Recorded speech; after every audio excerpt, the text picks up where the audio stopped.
ಅಲ್ಲ ಪೂರಾ ಉರ್ಮಲಿಗೆ ಬಂದ ಹೆಂಗ ಉರ್ಮಲಿಗೆ ಹೆಂಗಿತ್ತು ಅದು ಎಲ್ಲ ಈ ಥರ ಆಗಿತ್ತು ಸರ ಈ ಥರ ಆಗಿತ್ತು ಹೌದಲ್ರಿ ಸರ ಅದ್ರಾಗ ಏನು ಸರ ಒಣಗಿದ್ರಿ ತಿಂಗಳ 2 ತಿಂಗಳದಾಗ ಹೆಂಗಾಗೈತೆ ಎಷ್ಟು ಚೇಂಜಸ್ ಆಗೈತೆ ಭಾಳ ಚಂದ ಬರ್ಲಿ ಸರ್ ಭಾಳ ಅದು ನೋಡಕ್ಕೆ ಭಾಳ ಯೋಗ್ಯ ಐತೆ ಸರ್ ಅಲ್ಲ ಈ ಟಾನಿಕ್ ಒಳಗಡೆ ತಾಕತ್ತೈತ್ರಿ ಭೂಮಿ ಉಳಿಬೇಕಲ್ಲ ಸುಮ್ಮನೆ ಆತನಿಗೆ ಗೊಬ್ಬರ ತಂದು ಹೋಗಿತ್ರಿ ಭೂಮಿನ ಹಾಳ ನೀವು ಅನ್ಕೊಂಡಂಗೆ ಬರಂಗಿಲ್ಲ ಇದ ನೀವು ಉರ್ಮಲಿಗೆ ಹೊರಗಡೆ ಹೋದ್ರೆ 5,000-6,000 ಖರ್ಚು ಮಾಡಿದ್ರು ನೀವು ಹರಗೋದು ಹಾಕಿರ್ತದೆ ಈಗ 20,000 ಖರ್ಚು ಮಾಡ್ರಿ ಒಂದು ಎಕರೆಕ ಬೀಜದ ಗೊಬ್ಬರದ ಮಾಡಿರಲ್ಲ ಅಷ್ಟು ಖರ್ಚು ಈಗ ನಮ್ದು ಎಷ್ಟು ಮಾಡಿದ್ರೆ ಆಕ್ಟಿವಿಟಿ ಅಷ್ಟು ಯೂಸ್ ಮಾಡಿರಿ ನೋಡಿ ಡಬ್ಬಿ ಕೊಟ್ಟಿವಿ ಸರ್ 2 ಡಬ್ಬಿ ಕೊಟ್ಟು ಡಬ್ಬಿ ಒಂದು 3 ಹಿರಿಯನ್ ಕೊಡ್ತೀವಿ ಸರ್ ಹಾಂ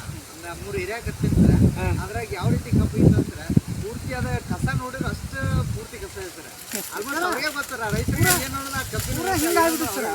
ಒಣಗಿತ್ತು ಸರ್ ಕಬ್ಬು ಎಂಥದಾಗಿತ್ತು ಈಗ ಏನು ಚೇಂಜನ್ ಆಗೈತೆ ಸರ್ ಕಬ್ಬು ನೋಡಿ ನಮ್ಗೆ ಅರಿವು ಬರೋ ಹಂಗಾಗ್ಬಿಟ್ಟು ಸರ್ ಈಗ ಅದನ್ನ ಯಾವ ರೀತಿ ಚೇಂಜಸ್ ಅಲ್ಲ ಇವಾಗ ಖುಷಿ ಆಯ್ತಲ್ರಿ ನೀವು ಉಳಿಸೋದಕ್ಕೆ ಮತ್ತೆ ನಾಳೆಗೆ ಇದಕ್ಕೆ ಹೊಡ್ಯಾಕ ರೆಡಿ ಮಾಡ್ತಾರೆ ಆಯ್ತು ಬೆಳೆ ಆದ್ಮೇಲೆ ಕೊಡ್ತಾರೆ ಇವ್ರಿಗೆ ಸದ್ಯಕ್ಕೆ ಕಾರ್ನಾಗ ಐತೆ ಔಷಧ ಅಲ್ಲಿ ಹೋಗಿ ತೊಗೊಂಬಂದಿದ್ದೇನು ಯಾವ ಮಾಡಬೇಡ್ರಿ ಕೊಡ್ರಿ ನನ್ನ ಮೇಲೆ ಡಿಪೆಂಡ್ ಆಗಿ ಕೊಡ್ರಿ ಹಾಕೋದು ಹಾಕೋದು ಹೆಂಗೋ ನೋಡಿರಿ ಕಣ್ಣಾರ ಈಗ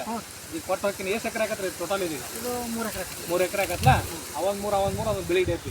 ಇಟ್ರಾಗ ಬರ್ತೈತಿ ಒಂದು 4-5 ಸಾವಿರ ಎಲ್ಲ ಮುಗಿತೈತಿ ದಬಾಯಿಸಿ ಹೊಡ್ತೀವಿ 4 ಮಂದಿಗೆ ಹೇಳ್ಬೇಕು ನೋಡ್ರಿ ಔಷಧಿ ಹಿಂಗೈತಿ ಇದನ್ನ ತಗೋರಿ ಉದ್ದಾರ ಆಗಿರತ್ತ